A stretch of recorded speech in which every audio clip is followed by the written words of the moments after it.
Buenas tardes a todos. Primeramente, muchas gracias por su asistencia acá. Se agradece siempre el interés por conocer de esta materia que es tan sensible. Quisiera hacer extensivo igualmente los agradecimientos al Instituto de Estudios Judiciales por ayudarnos a organizar esta instancia y su constante interés por promover las instancias de discusión y de investigación, de estudio en general. Asimismo, a las cariñosas palabras de Rodrigo Carvajal respecto de la función que nosotros cumplimos como fundación.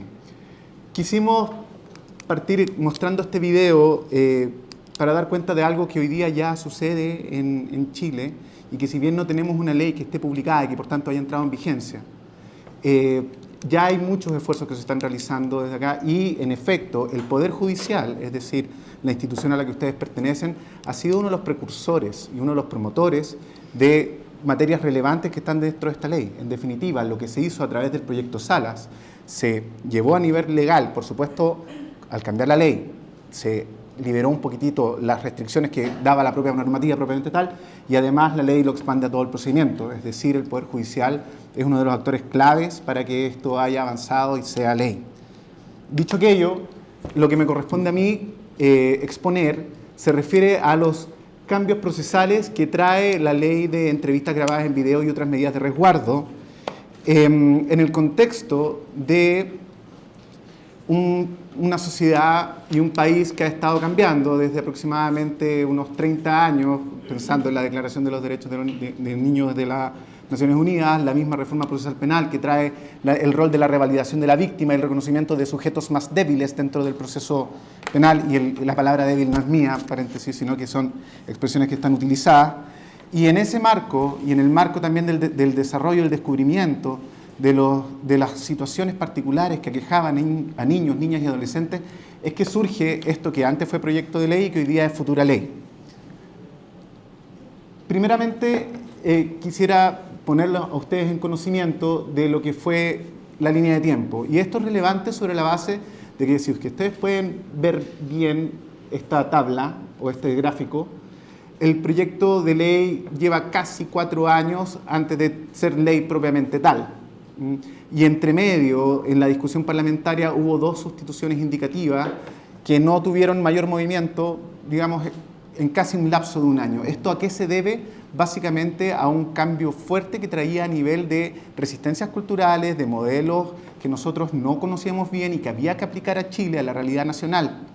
Actualmente el proyecto se encuentra en el Tribunal Constitucional. El Tribunal Constitucional ya conoció y se está a la espera del fallo respecto del control preventivo de constitucionalidad. Pero lo que más me interesaba apuntar respecto de esto dice relación con el tiempo que toma esto sobre la base del cambio cultural que supone y por tanto la adopción no solamente de nuevos procedimientos o no solamente que sigamos reglas procesales, sino que más bien es entender un sistema distinto, comprenderlo desde una óptica más inclusiva, de transformar el sistema en algo que sea realmente más garantista y desde ahí, digamos, que podamos enfrentar un sistema de justicia penal desde el rol que a cada uno le corresponde. Si bien el objeto de la ley, y ya voy a llegar a aquello, es la prevención de la victimización secundaria de niños, niñas y adolescentes, la verdad las cosas que uno puede ver que la necesidad que existía de legislar esta materia no va solamente por la prevención de la victimización secundaria, sino que además, y todos sabemos bien esto, en delitos como por ejemplo aquellos que se refieren a hechos típicos vinculados a bienes jurídicos de libertad o indemnidad sexual, existen dificultades sobre la base de la fenomenología de estos delitos y otros para obtener más información en la investigación y por tanto que se pueda producir evidencia que sirva para generar una verdad procesal suficiente. Sobre la base de aquello, insisto, no solamente la prevención de la victimización secundaria, es que surge la necesidad.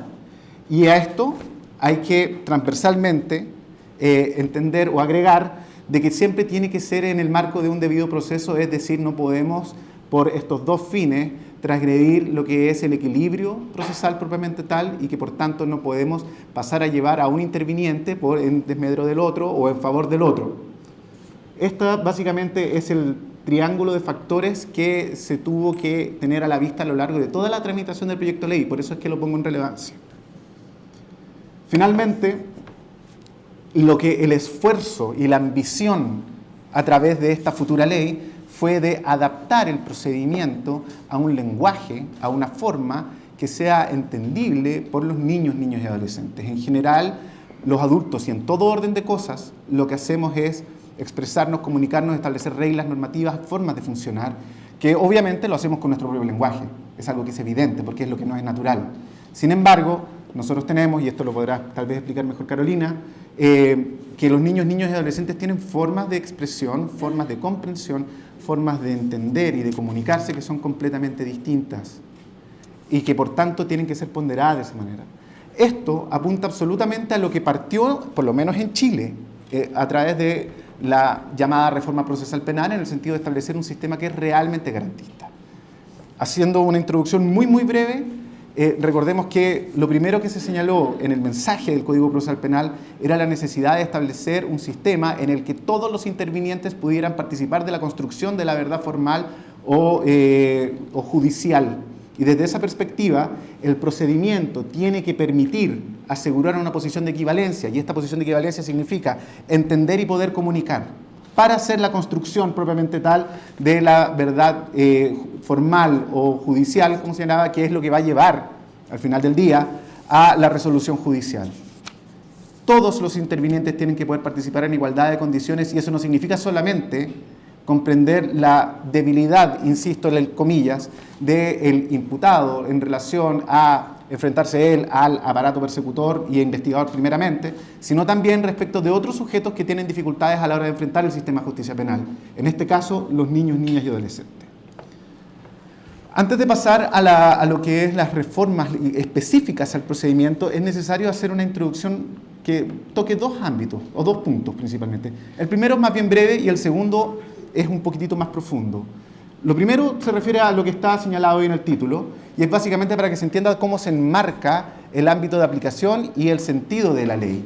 Lo otro se refiere básicamente al sistema que establece la ley, porque no es solamente un conjunto de cambios procesales, sino que es un sistema para efectos de poder hacer implementable los cambios que la misma ley propone.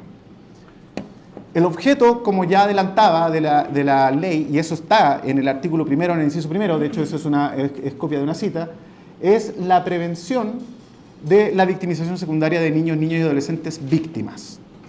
Si bien la ley no entrega un concepto, no define qué es lo que es victimización secundaria, sí entrega un concepto de qué es lo que se persigue a la hora de prevenir la victimización secundaria.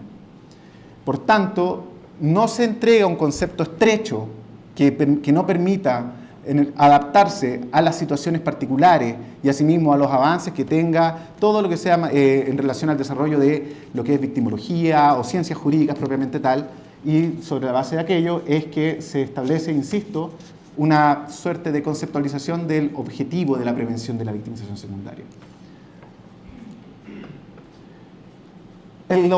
El catálogo de delitos se amplió en el curso de la tramitación. Primeramente, esto era solo respecto de delitos sexuales. Con posterioridad se determinó por los parlamentarios en las distintas instancias de la discusión parlamentaria que debía ampliarse, y básicamente ese es el catálogo de delitos donde nosotros podemos ver de que se incluyen no solamente figuras que se refieren a la sexualidad, a la libertad de indemnidad sexual, sino también figuras que protegen bienes jurídicos tales como la dignidad, como es en el caso de trata, libertad, sustracción de menores, integridad física en castraciones, lesiones graves, gravísimas, y también la vida en todas las figuras, por supuesto, como son el homicidio, parricidio, etc. Finalmente, en esta primera parte de mi introducción, señalo de que la ley prevé principios de aplicación para efectos de traer normas que, si bien ya uno podía desprenderlas de la Constitución política y además de la Convención de los Derechos del Niño, que es un tratado ratificado por Chile desde 1990 y que por tanto es ley aplicable, la trajo la propia ley para efectos de acercarla y de que eventualmente dentro de los procedimientos no tengamos que recurrir a otra norma para invocar estos principios, y le da además un contenido que es funcional a la ley. Los principios no me desarrollaré en atención al tiempo respecto de cada uno de ellos, pero como pueden ver, son términos que cuando se ha estado en procedimientos de niños, niñas y adolescentes son de normal recurrencia o se escuchan comúnmente: interés superior, participación voluntaria, autonomía progresiva, etc.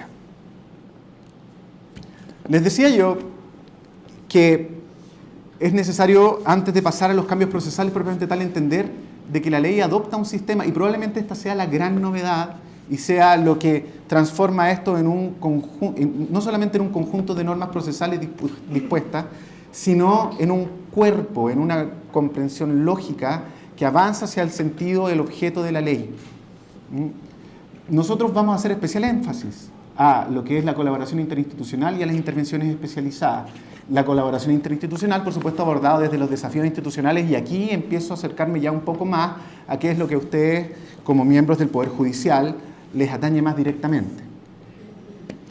Primero que todo, del estudio que nosotros hicimos de esta futura ley, podemos entender de que para la implementación exitosa del mismo se estableció normativa que buscara la persecución de fundamentalmente 5 pilares: ajustes al procedimiento por razones lógicas, el establecimiento de intervención especializada para que podamos lograr esta conversación con niños y adolescentes, que signifique comprensión, que signifique escuchar, que signifique además interpretar debidamente.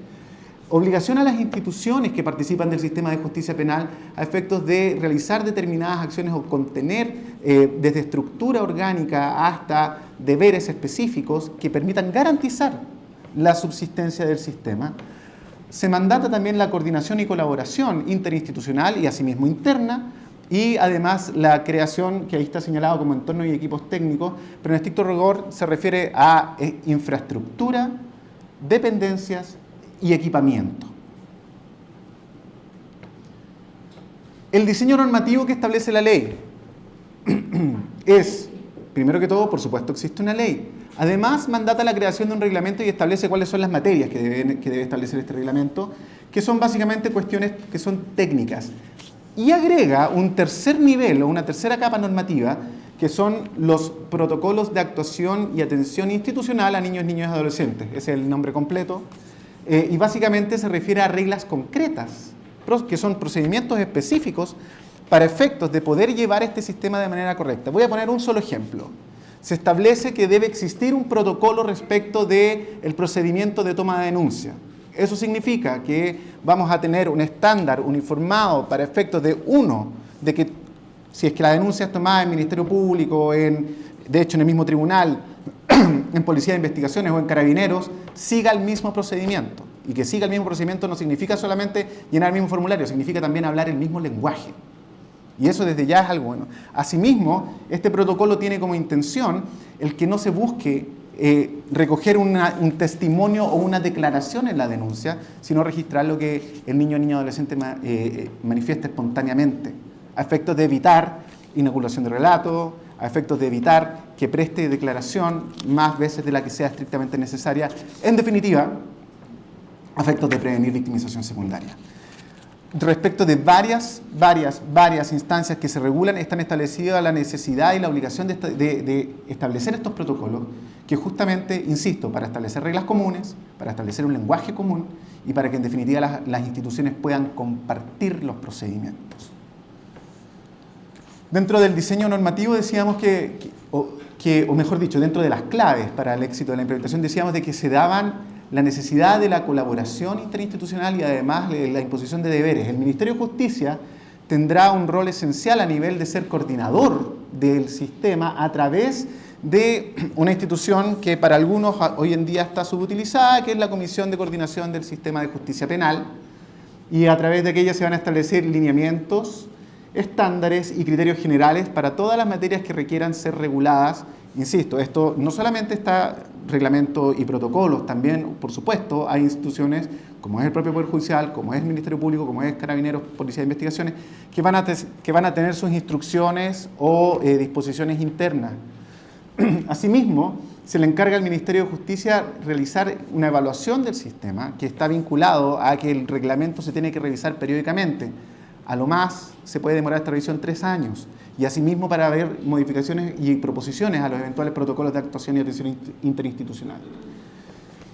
Adelantándome un poco, los niños, niñas y adolescentes tendrán relación directa para efectos de recoger su testimonio con entrevistadores y será rol del Ministerio Público acreditarlos para que en el fondo se pueda verificar o se pueda asegurar de que estos entrevistadores cumplen con el estándar que es requerido para el objeto de esta ley, y asimismo deberá mantener y administrar el registro de entrevistadores para que aquellos estén a disposición, por supuesto, de quienes se requieran. Vamos a ver un poco más adelante que eso es tanto para la entrevista investigativa videograbada, una institución nueva en nuestro procedimiento, así como una declaración especial o una regulación especial de la declaración judicial, que en buena medida recoge lo que se estuvo haciendo a través del proyecto Salas del Poder Judicial.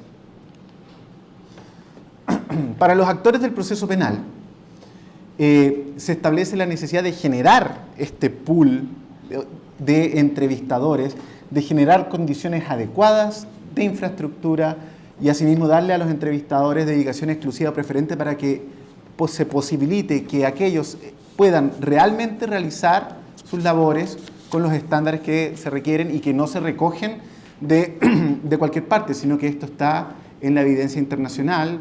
Hay países que llevan 30 años en esto. Nosotros somos afortunados desde la perspectiva que podemos recoger mucha experiencia internacional, no para fotocopiarla, sino que básicamente para poder implementarla adecuada a la realidad de nuestra cultura, de nuestra latitud, de nuestras costumbres, etc.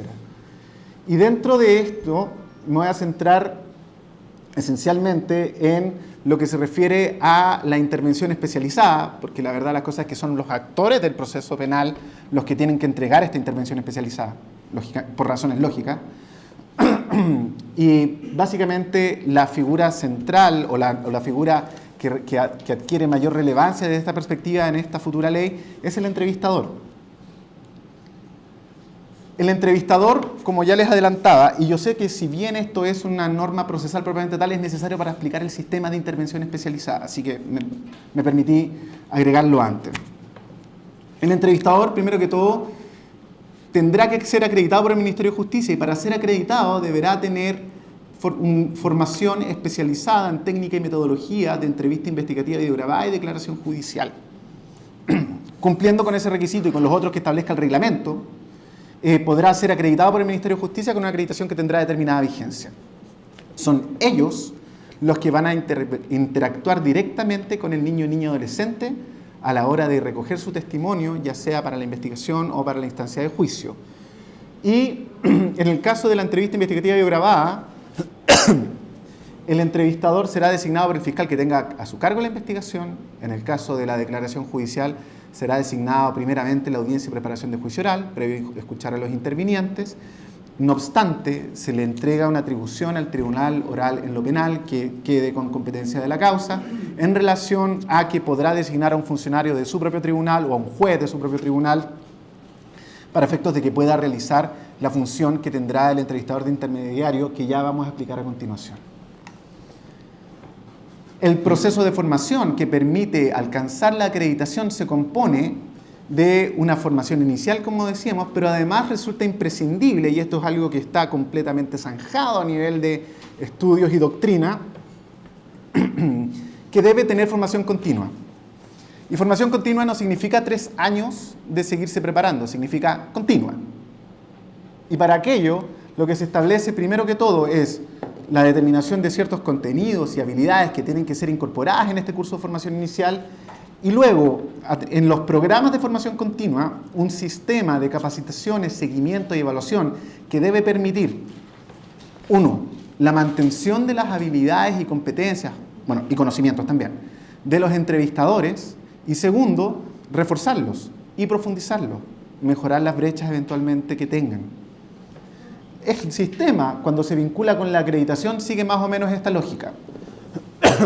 Se realiza el curso de formación inicial y, por supuesto que aprobado, porque requiere de una evaluación, se entregará una acreditación que tendrá una vigencia temporal y se procederá a registrar a este entrevistador en el registro de entrevistadores que llevará el Ministerio de Justicia y Derechos Humanos. Durante este tiempo, el entrevistador, durante el tiempo que dure la acreditación, el entrevistador va a tener que seguir con su proceso de formación continua. Y verificado de que se haya cumplido las exigencias que establezca el reglamento en relación al cumplimiento de estos programas de formación continua, se permitirá revalidar la acreditación nuevamente por una vigencia que es determinada, que no, insisto, no es permanente, y se tendrá que seguir bajo la misma lógica. Esto permite, básicamente, permite garantizar que los entrevistadores que se mantengan acreditados en el sistema no solo van a estar debidamente formados inicialmente, sino que van a mantener un continuo, se va a buscar mantener sus habilidades y no solo eso, sino que perfeccionarlas y especificarlas.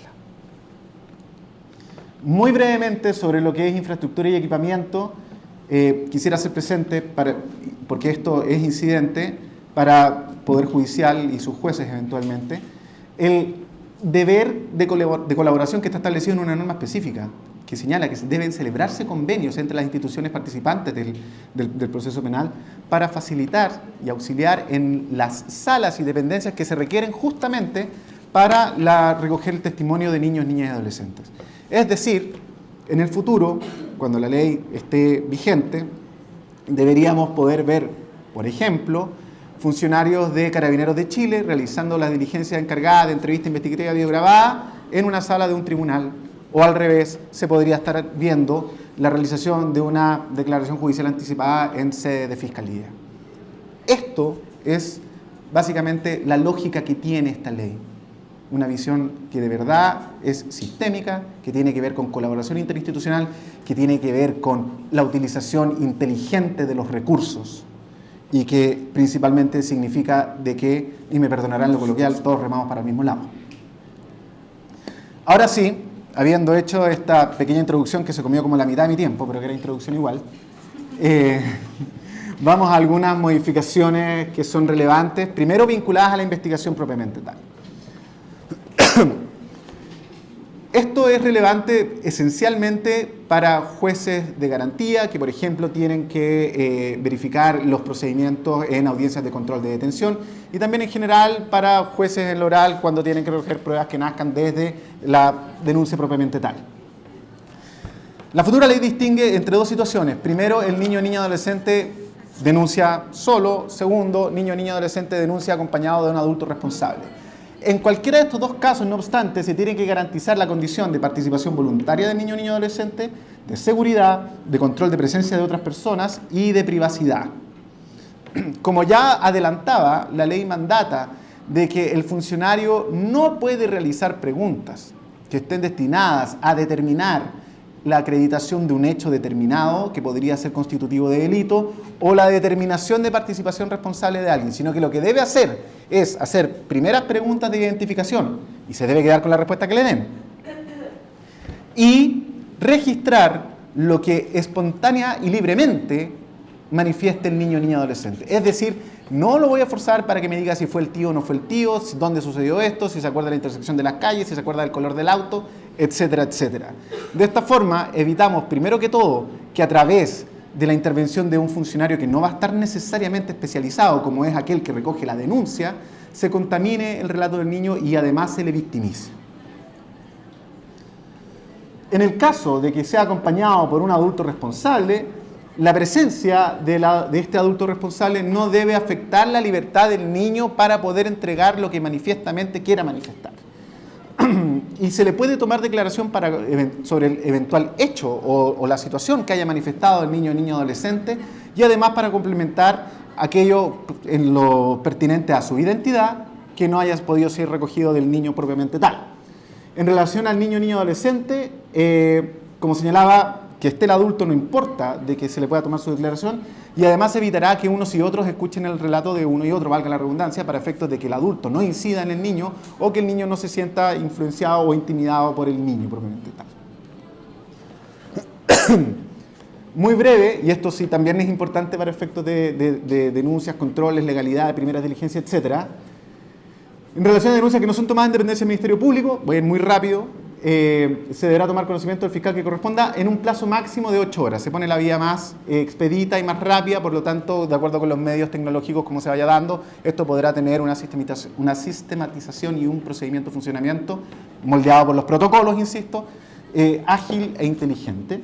De igual forma, se establecen obligaciones para los peritos que conozcan de posibles hechos constitutivos de delito, con ocasión de un peritaje penal o de un peritaje que sea promovido en sede de familia, estableciéndose ahí lo que ustedes pueden leer en relación a la obligación de, primero, en caso de que sea penal, de remitir al Ministerio Público dentro del plazo de 24 horas, o en su caso poner en conocimiento al Tribunal de Familia dentro del plazo de 24 horas para que éste a su vez remita al Ministerio Público.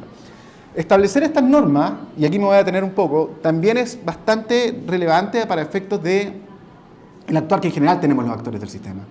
Porque acá ya no va de la buena voluntad del fiscal o del juez o del, ya sea de familia o de garantía, o del abogado asistente del Ministerio Público o del funcionario que toma la denuncia, de poner en contacto con la sede que corresponda. Más abajo, como se puede ver, también está de que si se detecta el mandato legal, ahora ya no es un comportamiento de funcionarios conscientes, sino que es un mandato legal, de que en el caso de que se detecten graves vulneraciones se debe remitir a tribunales de familia. Ya no es el fiscal diciendo, y me perdonarán la expresión nuevamente, no quiero que el muerto caiga en mi patio, sino que tiene la obligación de hacerlo. Y tiene un sentido distinto, que no es abstraerse de la responsabilidad, sino que muy al contrario, es asumir la responsabilidad. Es asumir la responsabilidad de hacer lo que corresponde y de poner en una posición al niño en su resguardo. Vamos a ver que de igual forma los tribunales tienen esta misma obligación de remitir a familia cuando detecten circunstancias que puedan ser constitutivas de graves vulneraciones de derecho. Ya adelantaba que una de las principales novedades de esta futura ley es la entrevista investigativa videograbada. Y sin leer lo que dice ahí, básicamente la entrevista investigativa videograbada tiene como fin la obtención del testimonio del niño adolescente a través de que un entrevistador que va a estar especializado facilite el relato del niño para que éste con sus propias palabras entregue la mayor cantidad y la mejor información posible, procurando además no causarle daños innecesarios en aquello, es decir, también previniendo su victimización secundaria. De esta forma, lo que se pretende es obtener información del niño de la forma en que él la pueda expresar, y aquello va a dar mayor riqueza y mayor profundidad. Esto también dice relación con una lógica que debería estar siempre en las diligencias de investigación, que no es determinar si es que se produce el hecho que se señalaba en el parte, sino que es una diligencia de investigación, es decir, recoger qué es lo que el niño nos puede entregar a nivel de información para efectos de poder desarrollar las diligencias de investigación que correspondan y llegar a, tal vez no solamente el hecho que aparece en el parte, sino que a más o tal vez a otros. Pero eso es lo esencial de una diligencia de investigación, porque si no, es una diligencia persecutora derechamente. Y lo que queremos, en definitiva, es que en la etapa de investigación se investigue. Este testimonio, además, debe ser realizado en una sala especial que le brinde al niño o adolescente condiciones de seguridad, de privacidad, de no distracción, y que sea un entorno y también amable, para efectos de que se pueda obtener o se pueda maximizar la eficiencia de esta entrevista investigativa videograbada. Además, se establece en la ley una redacción que es bastante curiosa. De hecho, la copia textual, el fiscal, a sugerencia del entrevistador, dice, suspenderá la audiencia. Entonces, primero aparece sugerencia, pero después aparece un término mandatorio. Supongo yo que esto se dará al final sobre la base de que efectivamente el entrevistador podrá requerir la suspensión de la entrevista investigativa videograbada. Además, sobre la base de que él es justamente quien, por formación, tiene a su cargo la intervención especializada. Finalmente, se permite la presencia de un intérprete, un traductor u otro especialista profesional o técnico idóneo, lo que es una garantía también de poder entender al niño en su verdadero contexto. Y cuando se habla de especialista, profesional o técnico idóneo, estamos hablando inclusive de personas que podrían explicar un contexto cultural distinto, aunque hablemos el mismo lenguaje. Me pongo un ejemplo. Muchos términos que para nosotros significan A, para colombianos, argentinos, peruanos, pueden significar B, C o D. Y también es muy relevante que nosotros entendamos no solamente el lenguaje del niño en cuanto al niño, sino en cuanto a la persona que es, en relación a lo que es su procedencia, su historia, etc. La entrevista investigativa videograbada debe ser realizada en el tiempo más próximo a la denuncia. No se establece un plazo, porque la verdad de las cosas, hay un segundo criterio que también es muy relevante, que es que primero se tiene que ver si es que el niño o niña adolescente está en condiciones físicas o psíquicas de prestar su testimonio, de enfrentar una entrevista investigativa videograbada, por mucho que sea hecho en un ambiente que no sea hostil para él. Y para aquello, la unidad de atención de víctimas y testigos del Ministerio Público deberá realizar una calificación previa respecto de estas condiciones. Y cuando digo calificación, no digo evaluación. La ley habla de calificación. Después, cuando sigue desarrollando, habla esta evaluación será.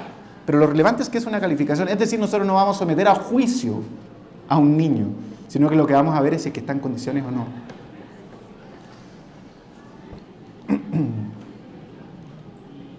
No me avance, Felipe.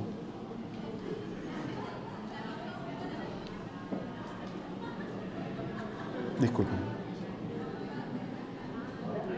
Ahora sí, muchas gracias. En términos ideales, la entrevista investigativa videograbada debería ser una. Y cuando digo una, no digo que es una entrevista única. Porque va a haber, como ya se señaló, una instancia en que el niño o niña adolescente pueda prestar su testimonio en instancia judicial. Sin perjuicio, una visión comprensiva da a entender de que debe existir la posibilidad de que se recoja en una instancia posterior de la investigación nuevamente el testimonio del niño o niña adolescente. Sin embargo, para evitar el abuso en esta posibilidad de requerir una y otra vez testimonio del niño para, en el fondo, tratar de levantar un barco que se está hundiendo, o de tratar de buscar un error sobre la base de excesivas entrevistas, se establece la posibilidad excepcional de que exista una segunda entrevista investigativa videograbada, que básicamente debe tener como condiciones que se refiera a hechos que no hayan sido objeto de la primera entrevista investigativa, insisto, que sea necesario, excepcional, y que pueda influir sustancialmente en el testimonio del niño o niña adolescente. Además, se establece la obligación del fiscal de cual sea su resolución, entiéndase, la decreta, la autoriza a petición de interviniente o la rechaza a petición de interviniente, se establece la obligación de consignar la resolución y los fundamentos. O sea, no lugar por ahora no sirve. No lugar por innecesario no sirve. Y en aquellos casos que se conceda o que sea por decretarla, digamos, esta segunda entrevista investigativa videograbada, de todas maneras deberá someterse a la aprobación del fiscal regional. Esto, en la discusión parlamentaria, fue objeto de debate amplio y básicamente tiene como fundamento que si es que hay una sola entrevista investigativa videograbada que puede ser realizada después de la segunda a petición de interviniente o por disposición del fiscal, que no se genere un abuso desde pedir la primera para extinguir el derecho del resto, para que precluya el derecho del resto. Sobre todo, por supuesto, en la discusión parlamentaria, esto fue desde la base de que se estimaba de que el fiscal iba a guardarse el comodín de la segunda entrevista investigativa videograbada, cosa que, por supuesto, los que participamos de la discusión parlamentaria dijimos que no iba a ser así, sobre la base de la expresión de la objetividad que debe tener el Ministerio Público. No obstante, es válido pensar en que existan suspicacias. Finalmente, se llegó a la solución de que apruebe el fiscal regional. Pero de todas maneras, hay un control jerárquico, y ese control jerárquico, en definitiva, es algo bueno, porque va a permitir de que se sigan los criterios y los lineamientos y que por tanto esto no va a tener una interpretación, o al menos va a tener tantas interpretaciones como fiscales regionales, pero no tantas interpretaciones como fiscales adjuntos. Además, como dentro de los principios estaba la participación voluntaria de niños, niñas y adolescentes, por supuesto que se podrán realizar entrevistas investigativas videograbadas cuando el niño o niña adolescente lo requiera. Ahora, en esto hay que distinguir que se tiene que verificar que sea una manifestación espontánea y para tanto la evaluación que haga previamente o la calificación que haga previamente la unidad de atención de víctimas y testigos deberá también verificar si es que se trata de una voluntad propia o de un consentimiento inducido, porque sabemos de que eso ha ocurrido y podrá ocurrir. En este caso, si es que el niño manifestara espontáneamente que quiere rendir una nueva entrevista investigativa videograbada, el fiscal deberá adoptar todas las providencias y medidas que sean necesarias y, como insisto, se tiene que hacer esta nueva calificación de la entrevista investigativa videograbada. Terminando con lo que es investigación propiamente tal, respecto de otras diligencias que supongan la participación del niño o niña adolescente, se establece una lógica que es bastante similar a la realización de la segunda entrevista investigativa videograbada desde la perspectiva de la obligación de consignar en la resolución los fundamentos de la resolución y la resolución en sí misma. De nuevo, no al lugar no sirve, no al lugar por necesario no sirve, etc.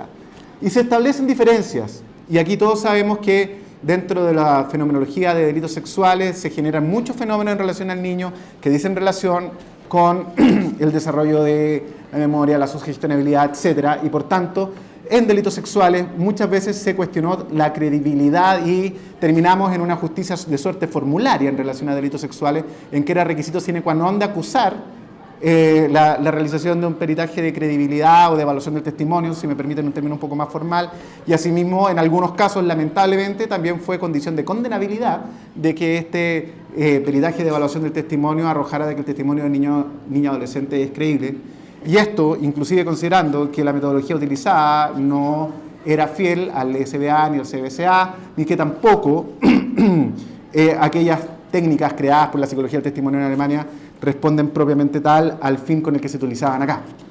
En particular, respecto a los peritajes psicológicos, uno, se da un criterio de necesidad y excepcionalidad. Segundo, la obligación que ya he señalado de consignar los fundamentos. Y tercero, la realización de un peritaje psicológico debe estar justificada conforme a la instrucción que debe dictar el fiscal nacional, y aquí hay un mandato legal a que el fiscal nacional debe referirse a la materia. Y eso significa que la resolución y su fundamento debe estar justificado con la instrucción del fiscal regional, lo que permite eventualmente hacer un ejercicio válido de intervinientes en relación a requerir de que se hagan en los casos que corresponda, pero en los que corresponda, no como justicia formularia, y asimismo buscar impedir victimizar al niño con una diligencia que sea innecesaria y que solo tenga como finalidad minar su credibilidad. Solamente para dejar el punto en constancia, en relación a los informes médicos legales, se sigue el mismo criterio de excepcionalidad, de obligación de consignar fundamentos, y el profesional debe limitarse a realizar la anamnesis, las pruebas biológicas y exámenes que correspondan, y se establece el mandato legal de que no debe realizar preguntas que sean tendientes a determinar la verificación del hecho ni una participación responsable. Acá, lógicamente, en caso de delitos como lesiones, en caso de delitos sexuales, vamos a tener una dificultad que todos vamos a tener que solventar juntos, de ver cuál es este límite, digamos, entre la anamnesis y una pregunta que, digamos, busque la acreditación del hecho. Y para eso, adivinen qué, los protocolos de atención y actuación interinstitucionales van a ser justamente los que deben establecer reglas claras, que después van a tener que tener una interpretación jurisprudencial, donde ahí ustedes van a tener una tarea propiamente tal, para efectos de poder delimitar y determinar bien, y que todo aquello nos lleve no solamente a la construcción de una verdad formal judicial, sino también a buenas prácticas. Bien, yendo a las modificaciones que están relacionadas con la intervención judicial, les decía yo de que existe una nueva forma de declaración de niño o niña adolescente en juicio, que no es una entrevista judicial, no sigue la lógica de la entrevista investigativa videograbada, por tanto no podemos hablar de que es una entrevista. ¿Por qué? Primero que todo, si bien hay el niño va a estar en una sala especial en conjunto con el entrevistador no va a actuar de tal, sino que va a actuar como intermediario. Y eso básicamente significa que la comunicación con el niño va a ser exclusivamente a través de este entrevistador que está especializado, pero las preguntas las formularán los intervinientes, los jueces verán la admisibilidad de estas preguntas y el juez se la comunicará al intermediario. ¿Qué es lo que va a hacer el intermediario? El intermediario le va a comunicar esta pregunta al niño o niña adolescente en un lenguaje y forma que sea comprensible para él. Básicamente, con esto lo que se evita es que la técnica en la declaración judicial sea, por una parte, intimidar al niño, buscar respuestas contradictorias, evitar preguntas sugestivas, porque si bien sabemos que si se hace una objeción propiamente tal en audiencia, si el niño la está escuchando, evidentemente que le genera un grado de distracción, victimización, etc. Y si ustedes pueden ver, esta lógica es bastante similar a la utilizada en el proyecto Sala. Es básicamente sacar al niño de la sala, es básicamente hacer preguntas de forma adecuada, es hacerlas en un entorno adecuado. Este es el diagrama en esencia, ya explicado. No obstante, reconociendo el principio de autonomía progresiva, se establece que en el caso del adolescente se puede permitir a éste renunciar a este entrevistador o intermediario, y aquel, por tanto, podrá decidir conversar con el juez, en el caso del Tribunal Oral Penal será el juez presidente, directamente en la sala. Bajo este dibujo, entonces, Lo que ocurre es que se realizará el debate de la pregunta en la audiencia y se comunicará la pregunta al juez presidente y el juez presidente se la comunicará. Básicamente es insisto, sobre la base de la autonomía progresiva, es que se estimó de que el adolescente podía querer mirar al juez, que en definitiva es el sentenciador, y decirle, ¿sabe qué? Yo le doy la respuesta a usted, porque usted es el que resuelve y juzga. En relación a la declaración judicial anticipada, esta futura ley deroga el artículo 191 bis. No es que hoy día esté derogado o cuando se publique esté derogado, sino que cuando entre en vigencia la ley va a entrar a esta nueva normativa y que básicamente tiene varios cambios que están en función de fomentar la declaración judicial anticipada para efectos de liberar al niño o niña adolescente en un tiempo más corto posible, de la carga que le supone naturalmente el estar involucrado en un proceso judicial, para efectos de ¿qué? Lógicamente, de que pueda iniciar su propio proceso, que es el reparatorio. Se amplía, primero que todo, los solicitantes. Ya no es solamente el Ministerio Público, se agregan al Ministerio Público la víctima, el querellante, el curador ad litem. Se establece además, para evitar cualquier confusión, que la existía, de que siempre será conocida ante el juez de garantía y que habrá una audiencia previa para discusión de la pertinencia de la declaración judicial anticipada y además en esa misma audiencia se designará al entrevistador que obrará como intermediario. Interesante es que se explicita que la inasistencia del imputado válidamente emplazado, y destaco el válidamente emplazado, el imputado válidamente emplazado que no concurre a la audiencia no obstará la validez de la audiencia.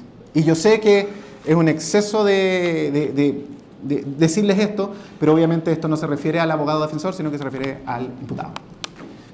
Respecto a las normas de que existe un adecuado derecho de defensa, se mantiene la lógica de un sistema garantista. Finalmente, hago presente que se establecen como criterios para todo efecto de la declaración judicial anticipada el interés superior del niño o niña adolescente, es decir, la norma ratifica un principio que a su vez se establece al principio, en los principios instructores, y que a su vez está en la Convención del Niño, y las circunstancias personales del niño o niña adolescente. La norma general, al igual que lo que ocurre en la entrevista investigativa grabada, es que, realizada una declaración judicial anticipada, el niño no vuelva a declarar. No obstante, se establecen excepciones. Ya hablamos de la participación voluntaria. Por supuesto, si el niño, a pesar de haber rendido declaración judicial anticipada, quiere declarar en juicio, podrá hacerlo. Y además, podrá ser requerido por interviniente, cumpliendo unos requisitos que son bastante parecidos a los de la segunda entrevista investigativa videograbada. Es decir, que haya una existencia de nuevos antecedentes y que sea además sustancial para el resultado del juicio. Si se deja solamente una instancia, lógicamente podemos caer en el absurdo de que por tecnicismo un procedimiento o un juicio puede tener un determinado resultado, ya sea condenatorio o absolutorio. Bien, esto fue también es una de las mayores novedades y que va a tener directa incidencia en ustedes, que es la imposibilidad de incorporar el registro de la entrevista investigativa videograbada como un medio de prueba al juicio oral, entendiendo la naturaleza de que los antecedentes de la investigación no son evidencia en términos generales.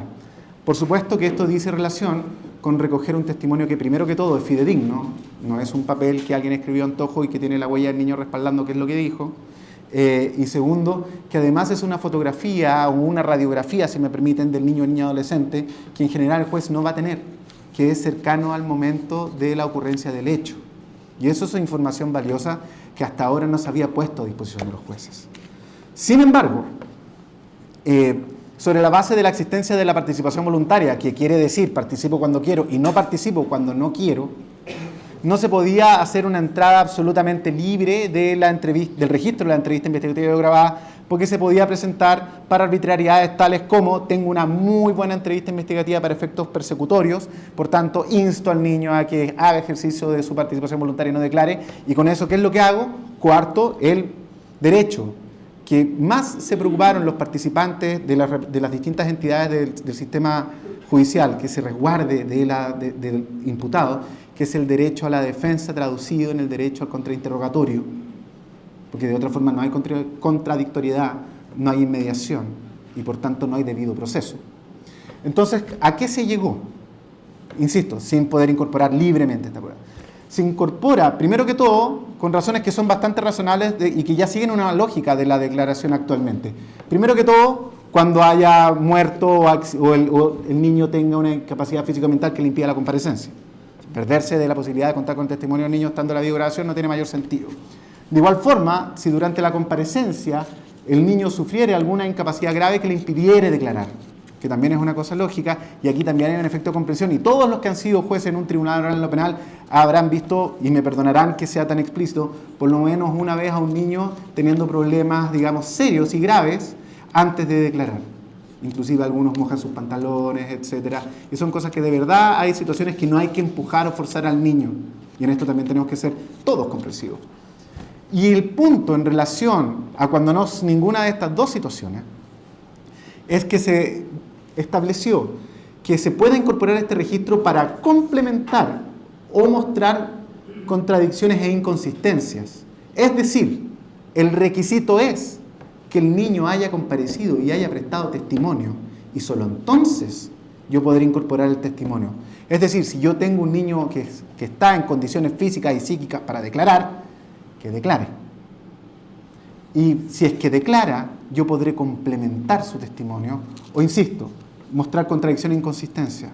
Ahora, esto del complemento y de las contradicciones y las inconsistencias se realizará entre el registro videograbado de la entrevista investigativa videograbada y el registro videograbado de la declaración judicial. Es decir, este contraste, este complemento, esta verificación de contradicciones se realizará siempre que el niño haya terminado su participación. No habrá una cosa tal, por razones que son de toda obviedad, de mostrarle al niño el video y decirle, ¿y por qué tú me estás diciendo esto ahora si en tu entrevista investigativa dijiste esto al contrario? Porque eso sí que es victimizante.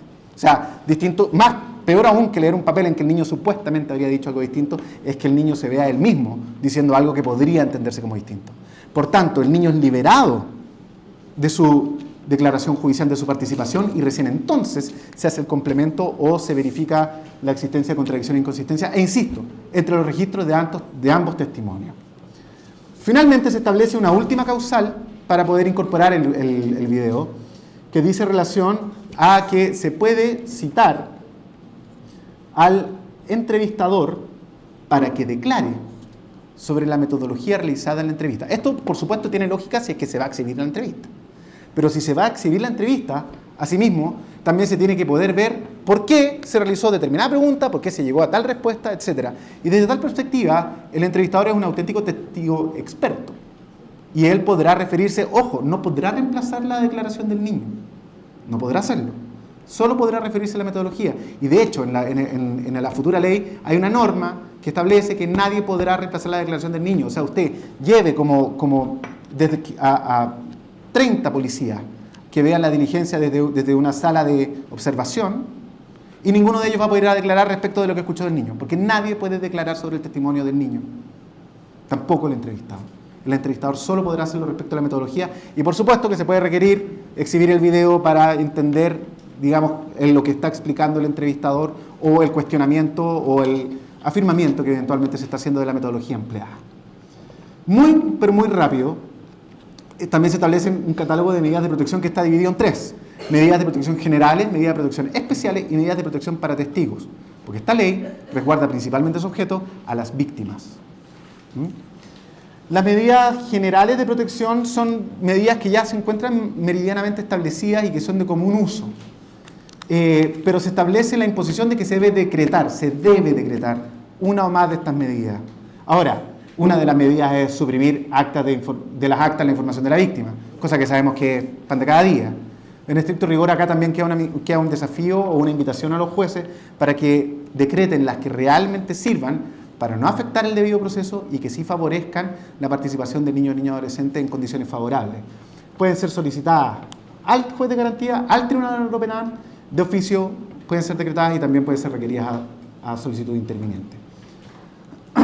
Las medidas de protección especiales son algo innovador, no son medidas cautelares, son medidas que están enfocadas en la protección de la víctima y por tanto no en la peligrosidad, en el peligro de fuga, en el peligro de la investigación.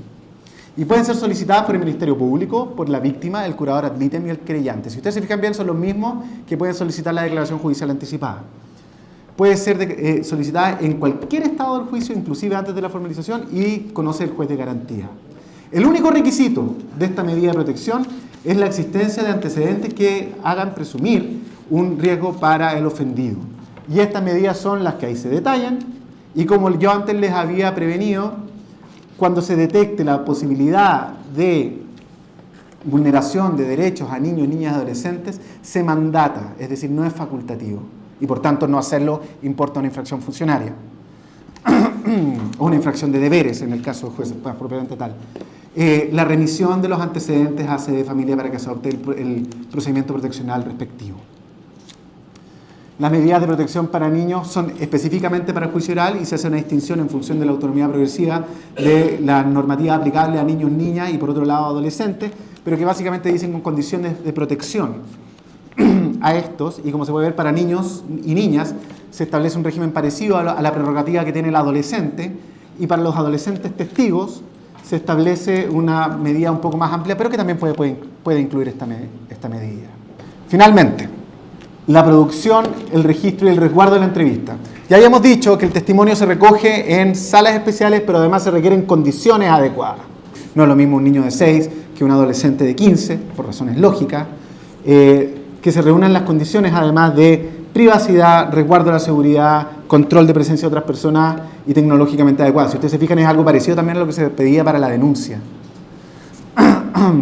Y básicamente el contenido de la entrevista investigativa videograbada y de la declaración judicial son esencialmente y principalmente reservados. En el caso de la entrevista investigativa videograbada, solo los intervinientes, los peritos que tengan a su cargo peritaje, valga la redundancia,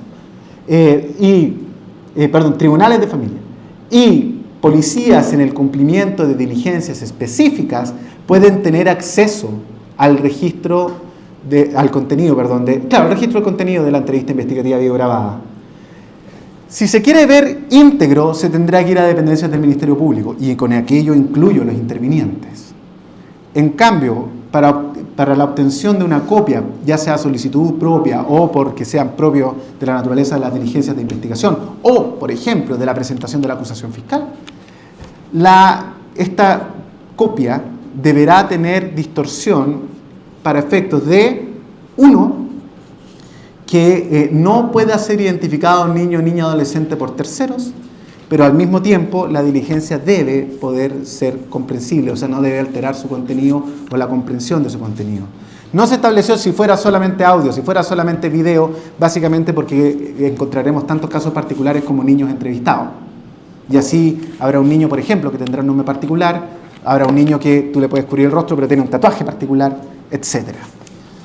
En el caso de la declaración judicial, la regla general es que ésta se realiza únicamente con la presencia de los intervinientes y los jueces podrán adoptar por motivo fundado la incorporación de personas específicas a la instancia de la declaración judicial. Además, se establecen algunas limitaciones a los medios de comunicación y no podrán obtener los intervinientes copias del registro videograbado de la declaración judicial, sino que podrán obtener lo que siempre han tenido, desde esa perspectiva en el retroceso, que es la copia del audio. Finalmente, se establece un tipo penal que tiene la pena, como ustedes pueden ver, equiparada al desacato, presidio menor de su grado medio máximo, para quienes hagan básicamente una utilización de los contenidos de estos registros fuera de los casos que sean permitidos por la ley. Porque para el proceso de formación de entrevistadores, paréntesis, es necesario, para la revisión y la retroalimentación experta, es necesario, por supuesto, que personas expertas puedan tener acceso a estas diligencias. En suma, esto es un mapa general de todo lo que hemos conversado a nivel de lo que es el procedimiento. Pero como yo les decía antes y como hablamos antes, es absolutamente necesario tener una visión sistémica. No se puede entender de forma acabada el procedimiento que establece la ley si es que nosotros no comprendemos de que está enfocado en la coordinación interinstitucional, en la formación e intervención especializada, en la unificación de criterios de actuación a través de normas técnicas y de protocolos procedimentales, la realización de buenas prácticas en la interacción de niños, niñas y adolescentes y abordaje interdisciplinario. Esto, insisto, realizado de buena forma, va a facilitar el trabajo de todos, porque vamos a tener las herramientas para poder hacer lo que por mandato legal, cada uno en su posición, estamos mandatados, valga la redundancia, o estamos instruidos a realizar. En definitiva, es esencial, tenemos un desafío muy grande por delante, lograr que la ley saliera del Congreso sin ni un solo voto en contra y con unanimidad en ambas cámaras en el segundo y tercer trámite constitucional, básicamente fue una lucha enorme y gigantesca, pero créanme que la que vamos a tener todos nosotros es aún mayor, porque nosotros somos los que vamos a tener que vivir y abogar por este cambio cultural, por esta comprensión de nuestros pares, de nuestros contrapartes en el sentido de los otros actores del sistema de justicia penal, y somos nosotros los que podemos decirle a niños, niñas y adolescentes que estamos en condiciones o que vamos a estar en condiciones de brindarles un sistema auténticamente garantista. Muchas gracias.